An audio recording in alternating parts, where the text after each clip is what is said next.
قرآن مجید میں اللہ رب العالمین نے سب انسانوں سے ایک سوال کیا، بہت فکر انگیز اور کمال کا سوچنے لائق سوال ہے۔ رب فرما رہا ہے، اللہ کی طرف سے یہ کوئسچن ہم سب کے لیے قرآن میں موجود ہے۔ اللہ فرماتا ہے یا ایھا الانسان ما غرک بربک الکریم۔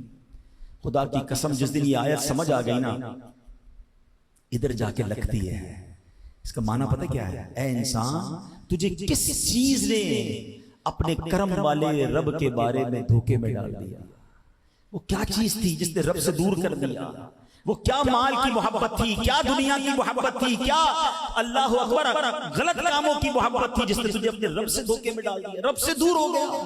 یا ایھا الانسان ما غرک بربک الکریم۔ اللہ قرآن میں پوچھ رہا ہے، اے انسان، تجھے کس چیز نے اپنے کرم والے رب کے بارے میں دھوکے میں ڈال دیا؟ یہ سوال مجھ سے بھی ہے، آپ سے بھی ہے، زید، عمر، بکر وغیرہ سب سے ہے۔ سب کے لحاظ سے اس کا جواب مختلف ہوگا۔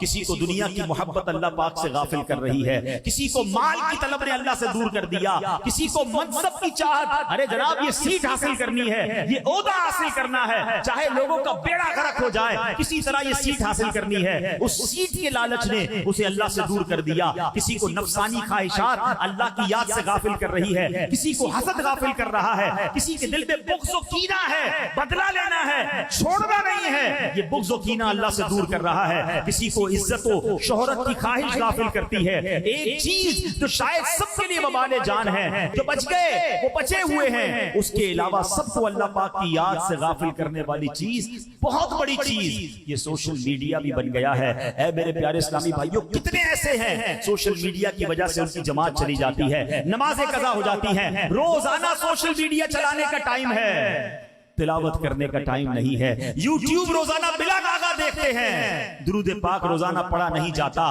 واٹس ایپ پر سٹیٹس روزانہ دیکھتے ہیں، بلکہ بار بار دیکھتے ہیں، اللہ پاک کی یاد روزانہ نہیں آتی۔ فیس بک پر اپنی پوسٹ لگا کر بار بار دیکھتے لائکس کتنے ہو گئے، فالو کتنے ہو گئے، مسجد میں ہیں، بازار میں ہیں، مارکیٹ میں ہیں، کسی ہوٹل پر بیٹھے ہیں، بلکہ کسی بزرگ کے مزار پر پہنچ جائیں، کسی اجتماع میں ہو، محفل میں ہو، بلکہ کسی اللہ والے کے قدموں پہ بھی پہنچ جائیں نا، جہاں دعائیں قبول ہو رہی ہیں، وہاں بھی دماغ سوشل میڈیا پہ لگا ہے۔ بلکہ دیکھا یہ گیا کہ مکے میں، مدینے میں، کعبے کے سامنے سیلفی لینی ہے، ابھی ابھی اپلوڈ کرنا ہے، لائیو کرنا ہے، پھر دیکھنا ہے کتنے فالوور، کتنے لائکس۔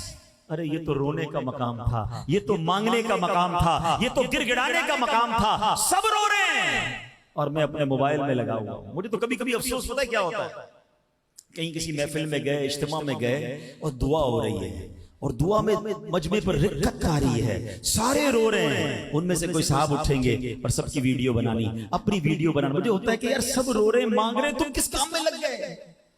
کیا تماشا لگا ہوا ہے۔ کاش یہ بات سمجھ آ جائے۔ پچھلے دنوں میں بغداد شریف میں تھا، یقین کرے کتنوں کو سمجھایا، ہو سکتا ہے میری اس بات سے کتنے ناراض بھی ہو گئے ہوں گے، مگر مجھے میرے دل کی ایک بات بتائیں۔ مثال کے طور پہ کوئی مشہور آدمی، اب کوئی کتنا ہی مشہور کیوں نہ ہو، غوث پاک کی بارگاہ میں آیا تو مرید ہی آیا ہے نا، غلام ہی آیا ہے نا، اتنی بڑی بارگاہ میں کیوں آیا ہے؟ وہ بھی خیرات لینے آیا، اللہ کی بارگاہ میں دعا کرنے آیا ہے۔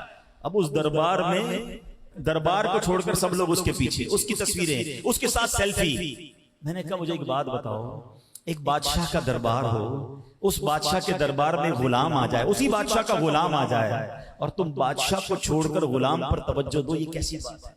جہاں غوث پاک موجود ہیں، امام حسین کے روضے میں امام حسین موجود ہیں، مولا علی کے روضے میں مولا علی موجود ہیں، مدینے پاک میں نبی پاک موجود ہیں، اور آپ ادھر کیا کیا کر رہے ہیں؟ اس کے ساتھ سیلفی، بھاگ بھاگ کے اس کے ساتھ سیلفی۔ خدا کے واسطے یہ سب کام چھوڑ دیں، وہ بھی ایک غلام ہے جو اپنے آقا کی بارگاہ میں آیا ہے، اس کو اپنی حاضری دینے دیں، آپ اپنی حاضری دیں۔ یہ مقام ان چیزوں کے نہیں ہیں، یہ قبولیت کی گھڑیاں ہوا کرتی ہیں، مگر اس سوشل میڈیا نے دماغ کو چینج کر دیا ہے۔ علماء کرام کے پاس، نیک لوگوں کے پاس پہلے لوگ آ کر کیا کہتے تھے؟ حضرت دعا کر دیں، مغفرت کی دعا کر دیں، حضرت ہمارا یہ مسئلہ ہے دعا کر دیں۔ اب یقین کریں اب 90% لوگ دعا نہیں کراتے، حضرت ایک سیلفی لے لیں، ختم، دعا کی کوئی ضرورت نہیں ہے، ہمیں بس سیلفی چاہیے آپ کے ساتھ۔ ہمارا فوکس چینج ہو گیا ہے، یہ مسکرانے کی ہنسنے کی بات نہیں ہے، یہ افسردگی کی بات ہے کہ ہم چینج ہوتے جا رہے ہیں، اور آج ہم چینج ہوئے، ہمارے بچوں کا آگے والی نسلوں میں کیا حال ہوگا؟ قرآن کہہ رہا ہے، رب فرما رہا ہے میرے بندے، اے انسانوں، تمہیں کس چیز نے دور کر دیا، دھوکے میں ڈال دیا کرم والے رب سے۔ ہم دیکھیں ہماری کتنی ایسی عادتیں ہیں جو آہستہ آہستہ ہمیں رب سے دور کر رہے ہیں.